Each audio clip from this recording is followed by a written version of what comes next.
All right, let's move on to 7 Minutes in Heaven. These are our favorite scenes. This is like one long scene. This movie that just takes place. Stop in looking at my Town. scene, peeping at mine. You no. So with that being said, one of my first favorite scenes of this first movie was the fact that, and I guess sometimes you can watch a movie and be like, yeah, I watched it, but when you really look back at all these notes, like, oh shit, this was. I almost have to go back and watch it again now without having to take the notes and stuff, but. Right off the bat, what let me know I was into another world when Dennis's character from Always Sunny comes they're setting up his character, and it's one of the times that they let his character go way out, almost like I felt like it was written for Chad, but he did it. It's at the beginning to where he's walking to his car. He sees two beautiful women parked, but there's there's like a BMW Benz, then there's his car. He's walking to his piece of shit car. He sees the two chicks. He veers towards the Benz and tries to act like it's his and leans on it. All of a sudden you hear the chicks he's like, I used to have one of those. And he just gets in his car like, dude, what do you do? You just accept defeat at that point. Oh my God. Like, bro, that had to happen to somebody. Like, what are you doing, man? Go ahead. That was a perfectly timed scene. Yeah. Yes. When Will holds the door for the customers and they go in front of him and they have this long order, and when he walks in, like he's so good at doing those, like, this is happening, like the responsiveness to bullshit happening is so perfect on Glenn Howerton. And remember, they'll find out later that actually happened to the director. They'll find out later. Tease. Yes, by a big name.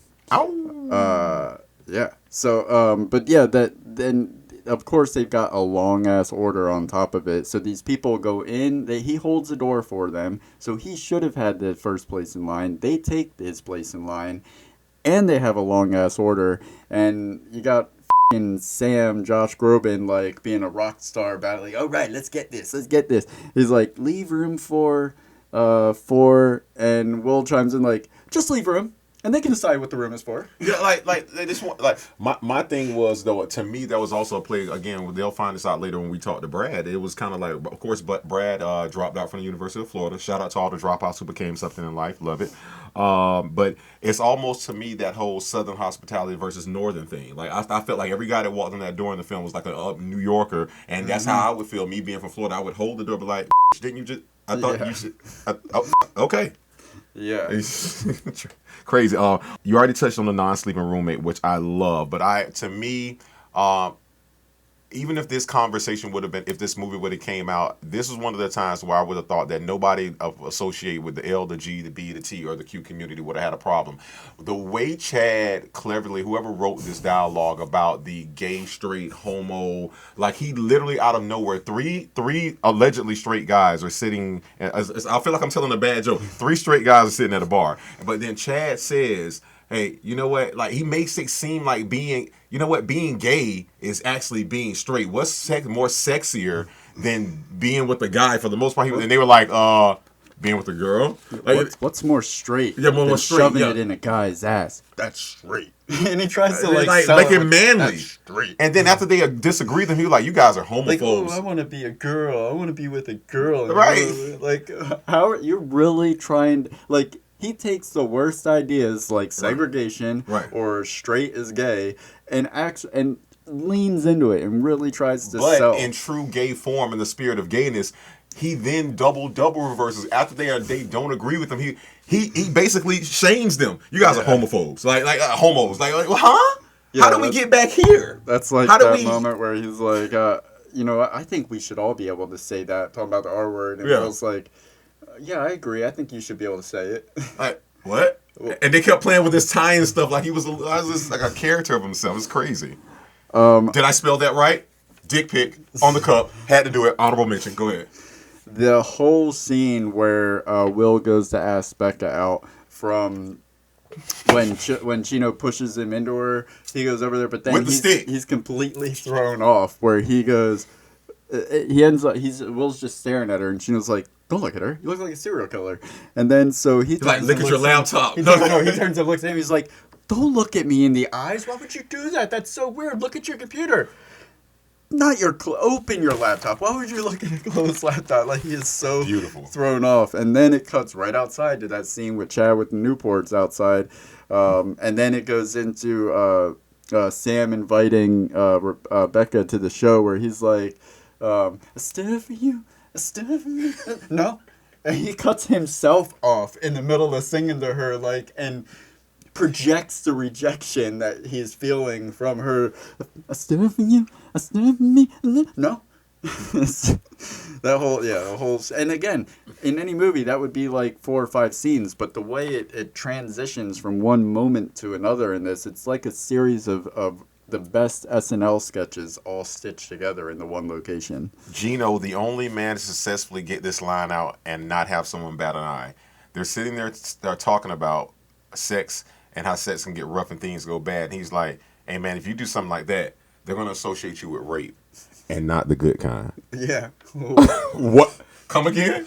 I think Law and Order SVU has something to say about that. Dun, dun.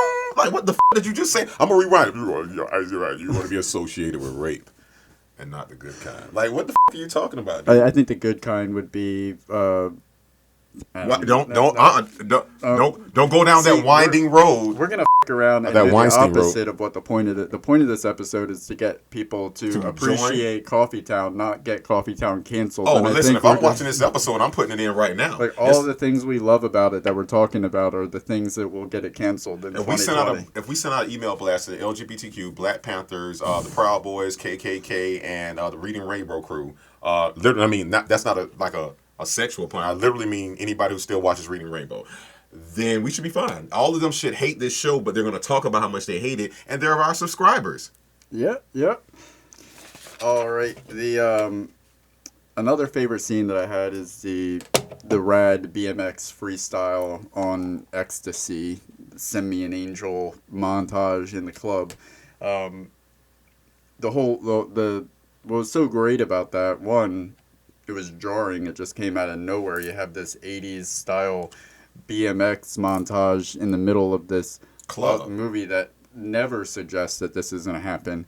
But the punchline is so fantastic when it cuts to reality and it just shows them dancing like sweaty slobs, and the contrast between what their ecstasy-addled minds is interpreting the situation as to what is actually happening. And it reminded me of, it goes back to Always Sunny. There's a high school reunion episode where they put on this amazing, the gang puts on this amazing performance to George Michael's Freedom, and it shows this whole thing, and they got their old high school, everybody in their high school in the reunion is just going crazy for them, like, oh my god, this is amazing, and they're winning them over, and at the end of the song it cuts to reality of what has actually been happening the whole time, and it's just them sweatily slopping across the stage, and Mac is fat and just ridiculous, and it reminded me of that. I thought it was a great moment, and then of course it goes from that, the BMX freestyle montage into in the club when he takes the ecstasy, you get the punchline of what? Where he's like, you know that guy has AIDS, right? And the guy that was just making out with him was like, can't get it twice. You know what? I can't even let you do it that way, because again, I think that that was my scene too, but not from that perspective. I'm just like the scene. One of my number 2 scene was the same. It was almost my number 1, but the one that came after that just took the cake. But as far as that scene, what I'm looking at a different perspective. What I saw, and this is what makes movies and film and art beautiful, is that two people who love film and craft can see the same thing, but as you were focused on that, and don't get me wrong, I think they did a very good job of it. If you've never taken ecstasy, I wouldn't know what it's like. But if you've never taken it, or you wanted to, the best way to tell a kid or an adult, if you've never taken it, what ecstasy was like imagine if you had been watching this movie, you were in a club, and all of a sudden a fucking BMX battle broke out in a club with people who are non-BMXers standing around watching it. Like there's no reason this should be happening. I assume that's what it would be like. But however, I couldn't even get into that, because prior to that, I was wondering, I'm like, okay, at first I thought the guy walking around kissing the girls was a kissing coach. I'm like, maybe that's what they do. I knew he wasn't with the girls. Mm-hmm. And then when Becca tells him, like, oh no, that's not my guy. No, I was just doing ecstasy. And she was like, I was like, okay, which is kind of locked up because we found out later she's a trauma nurse, but whatever. She's doing ecstasy or whatever. So nurses are and crazy. then all of a sudden she's like, "You want to do it with me?" I'm like, "Oh." So she probably has been doing it for about 10 to 15 minutes now because everything seems to seem like a good idea. So immediately he's like, no, which I love. Like, that's the responsible part. Like, no, I don't. I'm more of a heroin guy. Try to play it off. Something I would have said, just kind of joking out. Little Kurt Cobain chewables. Right. And then she was like, no, I want you to try. And before he could even say no again, like she's bringing him to the guy, and the guy was like, okay. And like, listen. Peer pressure should be stopped at a certain point in life. All I'm saying is I don't care how Beyonce could be standing next to me and somebody could be like, dude, just take the ecstasy off this guy's tongue and you can do whatever you want to do to Queen Bee for the rest of your life. I'm telling you, I won't know what Queen Bee's inside honey looks like because what I'm trying to tell you is when he kissed the other dude. Now, don't get me wrong. Listen, Dennis the Golden God was completely against it. He was pushed into it. But what did I say? The guy kisses him, and I mean, he didn't kiss him like he kissed the girl. He tongue kisses the shit out of him for at least 35 seconds. And then what does he say after? He's like, you didn't give me anything. He was like, I know, you totally fell for it. You totally fell for it. And then he gives it to him. Like that, dude, and like you say, to follow it up, the cliffhanger was when the roommate walks by and says, the callback, 3 different callbacks. The roommate that got put out comes out and says, you know that guy has AIDS. And then he says, can't get it twice, which is the up part about it, meaning that you're walking around kissing people and you have AIDS. This is the most brilliant job of talking about AIDS education without saying it that's ever been done. Yeah, I'm here to say that. 100% agree. Yeah, that was that was amazing.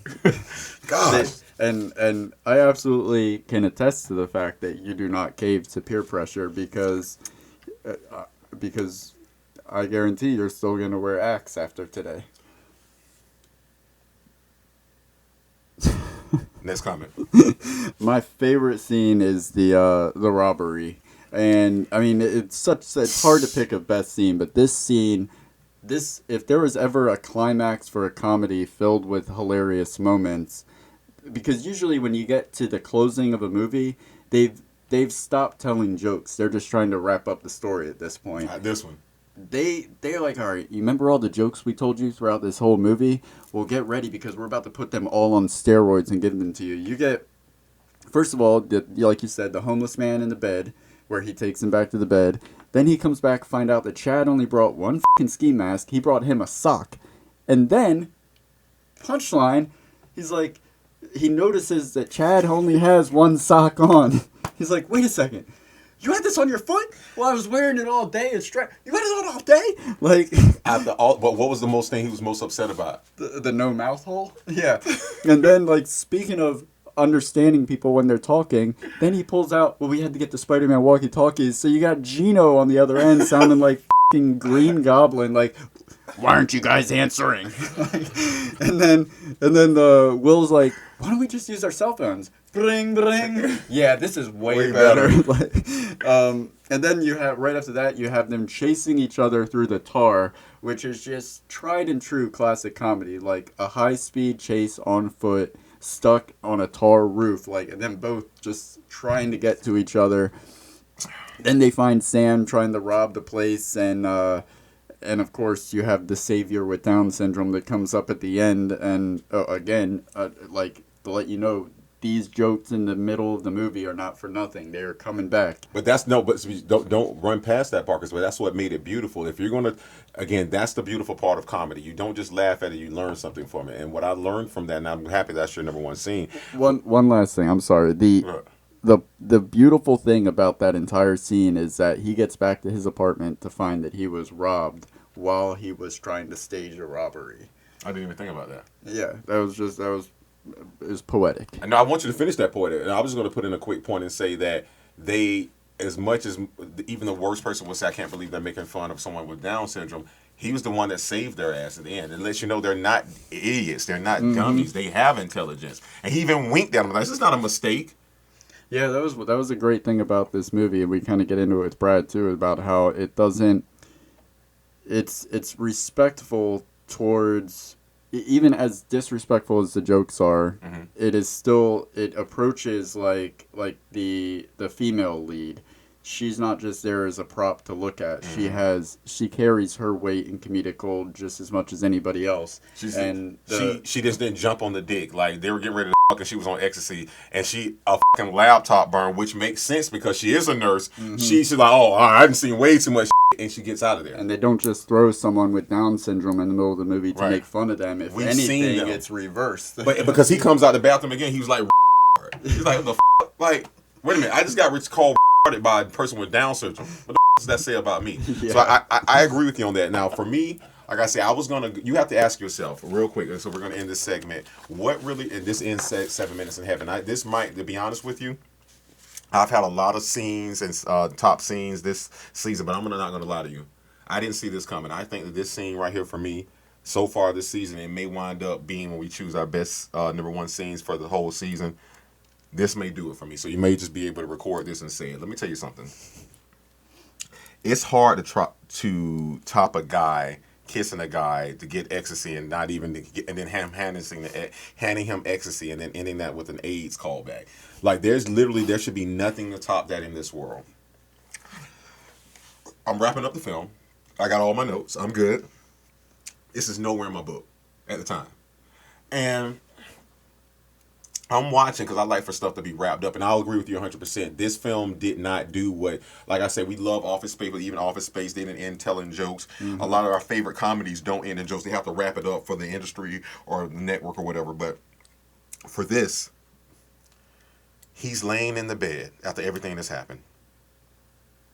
And he gets shot. They don't even really explain him getting shot, but him getting shot is a callback earlier to the guy saying I didn't fill out the report. So in your mind, if you're a dark comic, you're like, it's probably the same motherfucker that did the first round, or that neighborhood itself. And that was the up part about it, ironically, is that because he was trying to get a police report for a bad neighborhood, the neighborhood apparently is already fucking bad. Yeah. And they even interwove that with the joke you told, well, I'm holding the door for you, but no, I'm standing up for myself today. Well, that's why you got shot. Even when you stand up, you get up. He's laying in the bed, and mother fucking Gino comes in there. He was like, hey, you know that fucker that shot you? We caught him, and we unloaded in this motherfucker. We like, da-da-da-da-da. So that's for you. And before I can even laugh at the shit, before I can even just really like, dude, what the did you just say? That's when the lead character simply looks at him and said, "No, I don't think that was it. I think it was an older Latino person, person." So, and it right. And so to me, they this is why I'm gonna go ahead and just tell you, I really with this movie. I'm gonna tell you that right now because this is the first movie that I ever seen that successfully got me to laugh at police brutality, racism, AIDS, homelessness, and depression all in one movie. Yeah, true. Coffee Town. Yeah, man. And I have to mention in that same scene, I loved again. This is the end of the movie, and they're still bantering like they're trying to sell us at the first act and let us know this is going to be a great movie. Right. The like, what'd you see? I saw a hallway.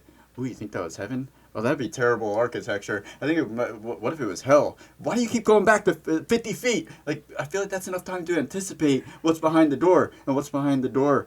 The devil. Stop it. Again, they end on the same note they started on. And guys, that's our 7 minutes in heaven. To be honest with you, this is the one time we'll probably change this segment to 70 minutes in heaven. Because, hey, listen, that's where it's at, guys.